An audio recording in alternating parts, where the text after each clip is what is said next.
Hi guys, James at Rampant Lion Reviews again for you today with another beer review. For this one, we are going to have a look at another collaboration beer. So this one is half Swedish on the home side, half Danish on the away side. Both of the breweries involved in this one have featured on the channel many times before. I would say the Swedish brewery are best known for their different kinds of lagers, but they also do some very good IPAs, whereas the Danish brewery is best known for their different kinds of IPAs, generally speaking West Coasts and New Englands, although mainly New Englands these days. But yeah, both of them do some great beers and they are definitely worth checking out if you get the chance. Both of them very local to me, of course. But the beer we're going to have a look at today is a style that I've had from both of these breweries before, albeit it's a slightly different sub-style, I guess we could say. So curious to see what it's going to have in store for us. Hopefully it's another good beer, hopefully it makes for an interesting review, and as always I hope that you guys enjoy my take on this one. So yeah, for this review then, for the home side of things, we're going to head a little bit south of me here in Lund to Malmö, and we're going to have a look at another beer from Hyllie Bryggeri.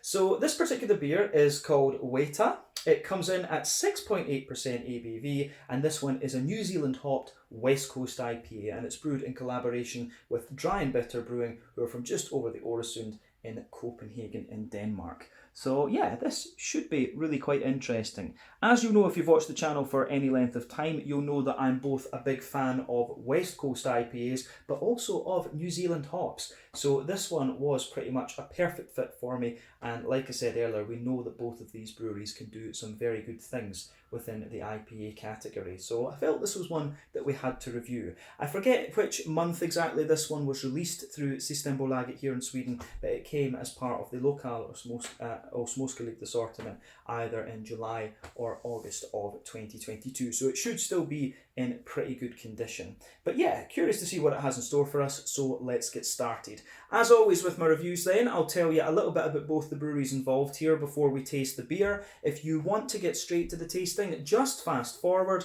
All the usual links are in the video description below. That's the brewery websites, the link to my other reviews that I've done, both from Hyllie and from Dry and Bitter, and we will no doubt add more to both of those lists in the near future. There's all the usual social media down there. If you want to see more reviews, do please consider subscribing to the channel. The support you give is hugely appreciated, and you can of course check out the playlists of beers from different countries, and you will find this one in both the Swedish list for Hyllie and the Danish list for Dry and Bitter, so check those out. But anyway, on to my brewery notes then to tell you a little bit about the breweries. So we'll start off with Hyllie Bryggeri, since they are the home brewery in this case. So Hyllie Bryggeri started off as the home brewing experimentations of Michael Nathorst, who's from Vintria, a little bit to the south of Hyllie, which is in the kind of southwestern part of Malmö here in Skåne in the south of Sweden.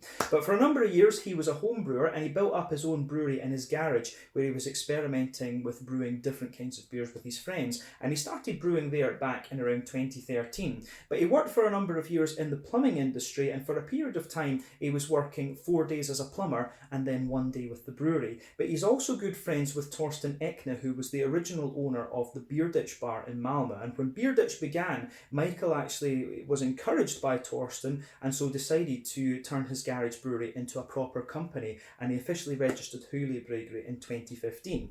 So these days Michael is joined at the brewery by Erik Fritiof, who is a partner in the company, and he deals with the sales and marketing, but he's also one of the co-founders of the Great Swedish Beer Festival. But in 2019, Hyllie Bryggeri joined forces with Psychopipes and Limhamns Bryggeri to form a new company that owns a brewery building, and it was there that the companies were together brewing their beer. They had a 1,000 litre brew kit, but unfortunately this arrangement only lasted for a few months before Hyllie moved out and into a farm near Vintria, just citing scheduling problems and these kind of things. It just really did not work out. But throughout 2020 they were contract brewing a number of their beers. I believe they were doing that at Brukeset Finn up in Landskrona actually, but then they invested in a new premises in Malmö very close to the central station, a former car park, and they've turned this into a brewery. They've got a 2,000 litre brewing system there, and they also recruited Johan Lagerkrantz as their head brewer, who had spent the previous 5 years in New Zealand. They opened up their Stormgatan tap room soon after the brewery was up and running,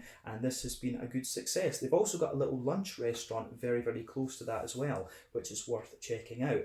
But as of September 2022, when I'm filming this review for you, these guys have produced around 15 different kinds of beer, and like I said to you earlier, they're best known for their different kinds of lager, but also for the different IPAs. Two of the beers that I would really say you need to try from this brewery would be the Skånsk Lager and also the Hyllie West Coast IPA. That's a proper nice old school West Coast IPA, that one. But yeah, that's all I can really tell you about Hyllie Bryggeri for the moment. If you want to learn more, you can check out the brewery website, you can check out all their social media and things, and you can of course check out some of my other reviews that I've done from them. So yeah, let's cross the Øresund and then go to the Danish side of things then. So Dry and Bitter Brewery. So Dry and Bitter Brewery were founded officially in 2015 by the owners of the Fermentorum beer bar. This is Søren Parker Wagner and Jay Pollard, and this was also a continuation of the Crooked Moon brewing brand that they had previously.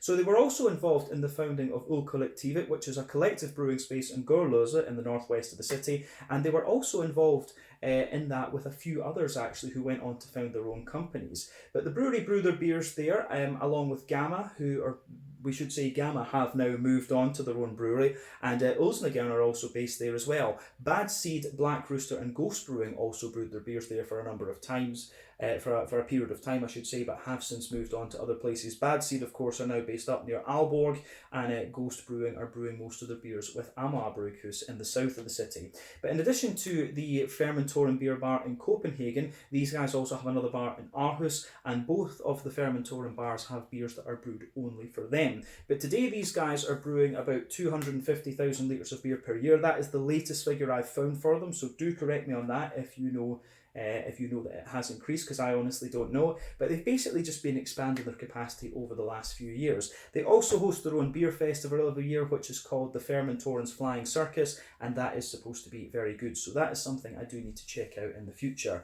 As I said, this brewery is mainly known for their different kinds of IPAs, both the West Coasters and the New Englands, but you know, the focus is on New Englands these days. They've been doing a few sour beers and things in recent times as well. But as of September 2022, when I'm filming this beer for you, these guys have produced around 250 different kinds of beer according to Untappd, and like I said, they've been developing new styles in recent times. But yeah, that is all I can really tell you about Dry and Bitter Brewing for the moment. So again, if you want to learn more, check out the brewery website, check out their social media, or have a look at some of my other reviews that I've done in the past. It feels like a wee while since I've reviewed a Dry and Bitter beer actually, but yeah, the last one we did from these guys, it was, what was it called, Romanin or something like that. That was probably the best one I've had from them so far since Hobo Chick back in the day, so that is definitely worth checking out. But yeah, let's crack on then and have a wee look at the beer itself, because we've gone through both breweries. So yeah, just like to have a little quick look at the artwork on this one before we open it up. So as we said earlier, the name of this one is Weta, and as far as I can figure, you can see from the name, this is obviously something that comes from Maori, which is the language, obviously the people and the language of the native people of New Zealand. But Weta, from what I remember, is also a class of insects that are native to New Zealand. So I wonder if that's where the name comes from. But yeah, as we know, New Zealand hops are pretty awesome. Generally speaking, they're very low in their alpha acid content, but they give you huge, big fruity flavours. You know, you've got Rakau, Rewaka, Motueka, Maltere, Nelson Sauvin. There's loads others that are not coming to mind at the moment. Kohatu is another one that's really interesting. It doesn't actually say what hops have been used in this one specifically. I did try to look that up before we actually did the video, but unfortunately there wasn't any information on that. But yeah, regardless, it looks very nice, and it does actually, you know, the thing here, it actually looks like wood grain or something like that. I'm not sure exactly what the art is supposed to be on this one, but there you can see the two brewery symbols at the top of this one there. Yeah, it looks pretty good. You can see the Dry and Bitter ampersand, and then you can also see the Hyllie Bryggeri water tower there. Of course, when you go through Hyllie on the train, you will see that famous water tower. But yeah, plain silver cap on the can there, but overall it looks very nice. I don't think we need to say anything else about the artwork, so we'll pop this guy open and we'll get on with the tasting. A 6.8% New Zealand hopped West Coast style IPA, and I should point out as well, it doesn't contain wheat or oats, this one, so it is just a pure corn malt base that we have in this one, or sorry, barley malt base. I should say, you say corn malt in Swedish and Danish, But you say barley malt in English. Brain is not working today. Getting mixed up with all these languages. But there we go. So we've got most of the beer out into the glass, and we'll put the last of it in just before we go to drink it. But anyway, so as you can see, and as you would expect from a West Coast IPA, it does have a nice degree of transparency to it. But before the head disappears, I think we can say that this is poured with about a 1/3 finger of a frothy, I would say creamy coloured head. That is just fading away to be a very thin foamy layer, and you've got a nice kind of thick ring around the edge of the glass. But yeah, 1 or 2 big bubbles sticking toward the side of it, a few little ones going up toward the bottom of the head there. But overall, it looks pretty nice. In terms of colour, I would say that this one is more yellow in terms of its appearance. This one, it does have a very slight amber tinge to it, but not overly much. Remember, the colour of your beer depends on 1, the type of malts that you use. This goes a long way to determining your EBC rating. 2, the length of your wort boil is also going to play a role, because the longer you boil the wort, the more the sugars caramelise, thus you get a darker colour of beer. Any barrel aging that you do or any adjuncts you put in will affect the colour too, but when it comes to IPAs, generally speaking, we don't have to care about those 2 variables. But yeah, in terms of what you'd expect from a West Coast IPA, it does look very nice. Going by the colour of this one, I think it's going to go toward the more Pliny the Elder type of West Coast IPA. So as I've explained in other videos, for me there are 2 different profiles you can get from a West Coast IPA. Either it's going to be more bready and biscuity, such as Pliny the Elder, or it's going to be a big oily caramelly thing, such as Sierra Nevada Torpedo. But yeah, this one, just going by the colour of it, and the little whiff that I had of it when we opened up, I think this is going to be a more kind of Pliny the Elder, bready, biscuity type affair, this one. But it looks nice. I think we can go on and take a little look at the aroma of this one then. So let's do this. Oh yeah, that smells really very nice, very clean, and very kind of fresh actually. That's the first impression of it. Green component is actually quite relaxed and leaning more towards the grassy side of things. And then it has got a nice kind of just sweet biscuity backbone, but the backbone's a wee bit more kind of oily and things as well actually, so I like how all of that pieces together in this one. Again, the aroma just on the first impact gets a thumbs up from me, but you certainly smell those interesting New Zealand hops. The main thing of course with New Zealand and hops is that you know, there are no predators, there is nothing that can destroy hops in New Zealand, and that's why their hop industry down there has kind of flourished. So yeah, you can get some really, really interesting stuff from down there. But yeah, you can smell a wee bit of Nelson Sauvin in this. I'm pretty certain there's a bit of that forming the backbone of this beer, and then maybe a few other things on top of that. There's just something very, very familiar about this. But yeah, let's break the aroma down and describe it for you a little bit more in depth then. So, backbone of the beer, as we've said, you've got a little bit of a kind of fresh hedgehog white bread crust in there, absolutely. On top of that, there is a little touch of a kind of wholemeal brown bready sort of thing, and then you're getting, for me, there's quite a lot of white bread in this one actually, which I do enjoy as well. So yeah, lovely kind of white bready notes coming out of it. And yeah, you've got a good little bit of kind of brown sugar on top of that. There's a wee, I wonder if there's a bit of Maris Otter in this. There's just something about the aroma of the brown sugars in this that's telling me it could be a little bit of English Maris Otter.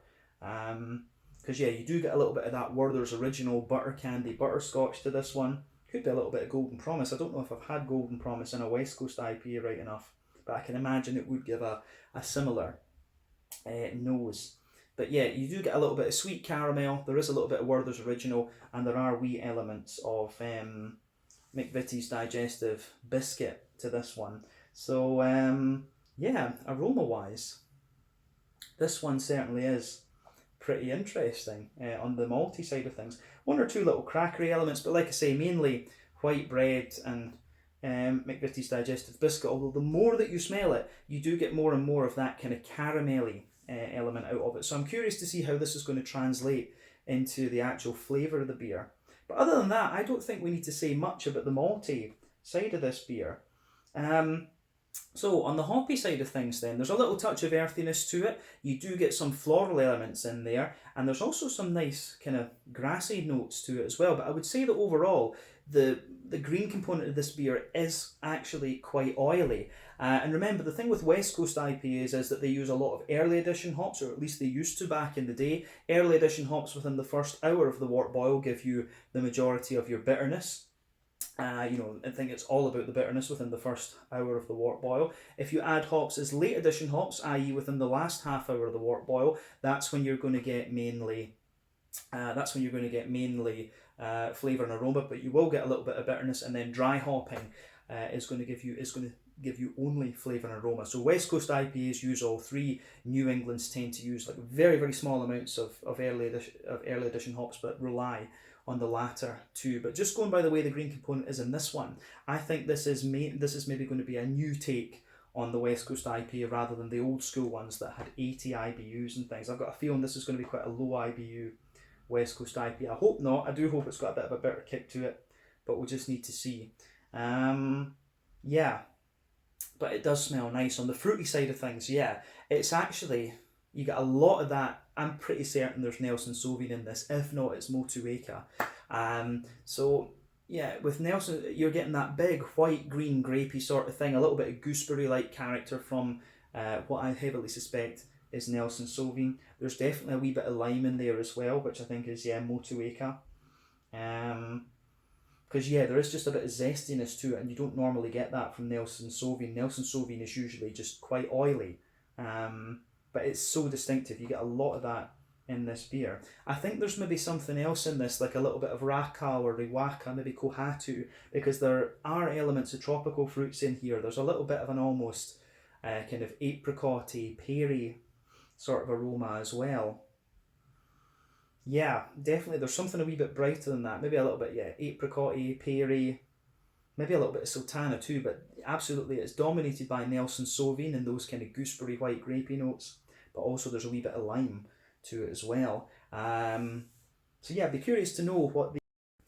Alright guys, well, apologies for the edit there. The camera just decided quite randomly it was going to zoom right in, and all you could see was the top of the can and the top of the glass. No idea what happened, but what I was saying was that I would be very curious to know what the hop profile of this one is. Very distinctive notes of what I suspect is Motu Wēta and Nelson Sauvin, but I think there's probably a third and maybe fourth hop in there as well to give you some tropical fruits. But anyway, as I always say, take a little bit of time to enjoy the aroma of the beer before you get stuck into it, but we are going to taste this one now. So yeah, this is the Weta New Zealand West Coast IPA, coming in at 6.8% ABV from Hyllie Bryggeri in Malmö here in Skåne in the south of Sweden, in collaboration with Dry and Bitter Brewing from Copenhagen on Sjælland in Denmark. Slanja, skål, cheers.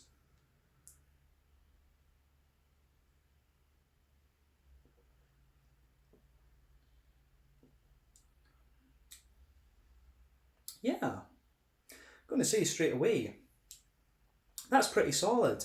You can see straight away that this is one of the newer takes on the West Coast IPA. It's definitely not got as big a bitterness as these beers used to have back in the day, and you can just kind of tell it is relying mainly on late addition and dry hops. But in fairness to it, having taken a sip of it now, you can feel that the hoppy bitterness is kind of building up in this one a little bit. So yeah, that's definitely interesting, I have to say. But yeah, I really like this one. I love New Zealand hops. I love West Coast IPAs. This one is quite satisfying actually. So yeah, I'm going to say thumbs up to both Hyllie Bryggeri and Dry and Bitter for this one. This is solid. You can't ask for much more than this from a New Zealand West Coast IPA. It gives you everything you'd want. So let's try and break this down a wee bit more and describe it for you in depth. But the first impression, nice and oily, nice and bready, good little bit of sweetness, and it has actually got a green component that starts to creep up on you the more that you drink of it, but we'll break that down a little bit further.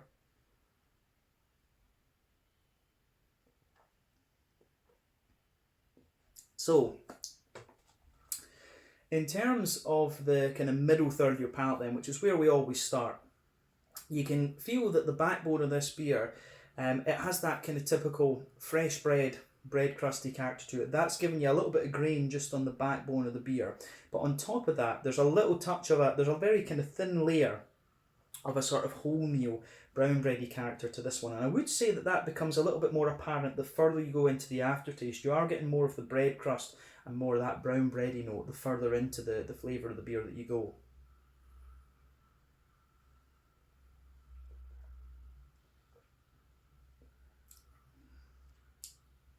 But on top of that, when you drink more of it and your palate adjusts to it, I think there's more kind of white bread. You get a little bit more of that kind of fresh white bready character there, and it's quite fluffy and quite airy in that sense too. But you do get a little bit of density. You do actually get quite a little bit of density to that white bready character.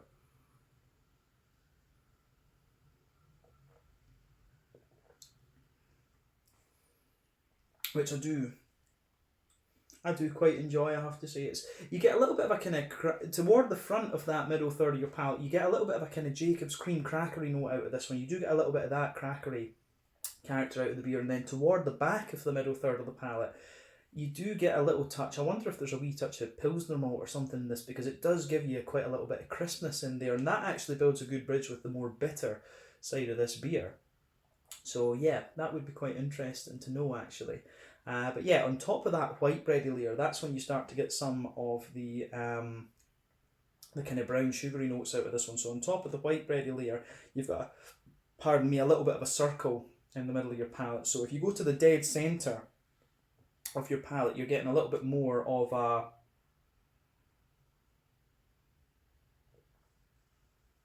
you're getting a wee bit more of a kind of sweet caramelly note out of the beer for sure. But then as you move further out from that, you get a little bit of a more kind of Werther's original butter candy, butterscotchy type thing.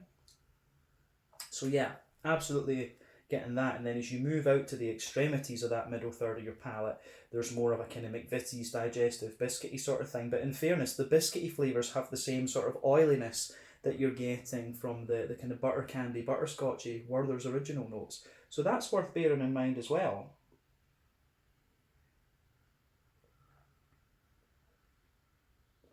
So yeah, I enjoy that for sure. That is definitely quite interesting. The malty side of the beer gives you everything you would want, and it's actually, I would say that it's a wee bit of a kind of cross between the sort of Pliny the Elder biscuity bready IPAs, but it also does have some of the more kind of brown sugary elements. But I think it's maybe about 75%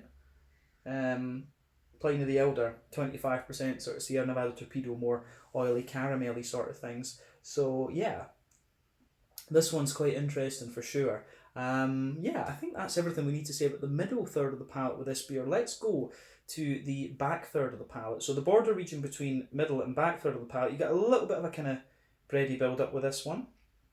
You get a wee bit of that. Then on the back third of the palate, there's a wee bit of a more kind of bread crusty, grainy character. As we always say, the more bread crusty, grainy characters come out further back, or the more grainy and bitter flavours come out further back on the palate, the sweeter flavours come out further forward. So yeah, the bread crusty notes are a little bit more intense. There's a wee bit more kind of brown bready character to this one.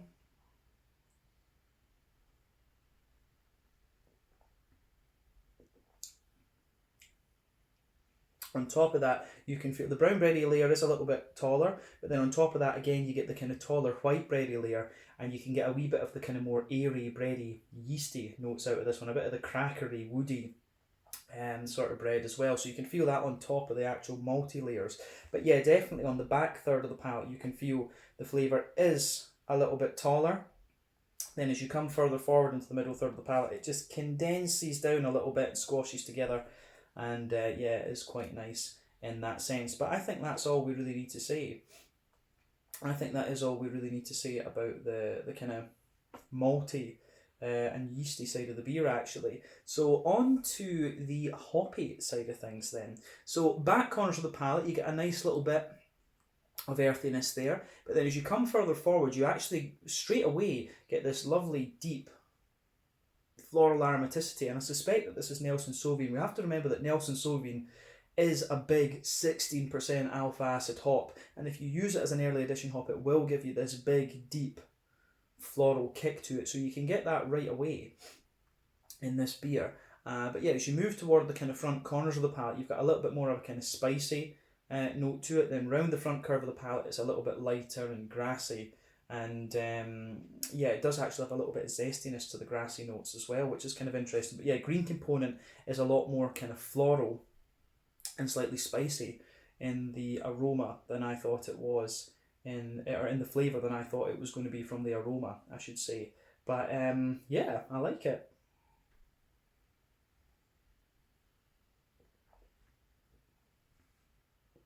So,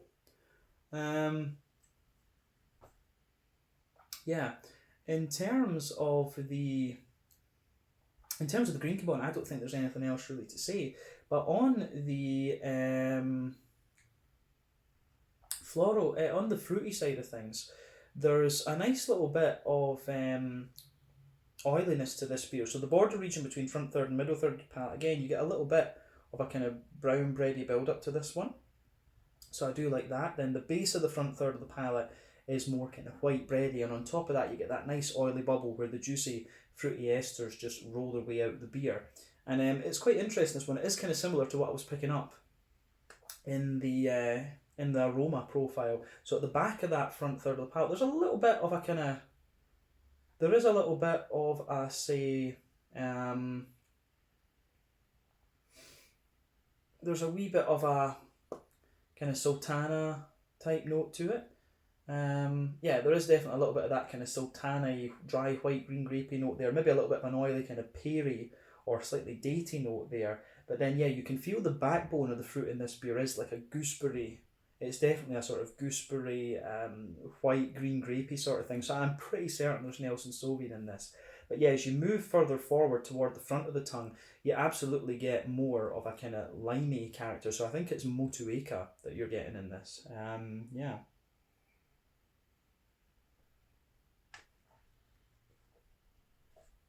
So yeah, you've got that nice kind of oily, limey Motueka, and then the big, yeah, you've got that big Nelson Sauvin white green grapey gooseberry note under it. It really, it's classic. It's like an old school New Zealand IPA, this one. And as I say, in terms of the West Coast side of things, the bitterness really kind of creeps up on you with this beer. So that is quite nice, actually. I like the fact that it does have a little bit more bitterness, but I don't think this one is, the big 80, 90 IBU beast that you would have had back in the day. But it gets a thumbs up from me. I quite like this. I think this is pretty solid. Yeah, I don't think there's anything else we need to say about this beer in terms of its flavour profile. So we'll round off with a wee look at the aroma, or the mouthfeel. Why am I saying aroma? Brain is not working, guys. That the camera doing that thing just put me off for this video, to be quite honest.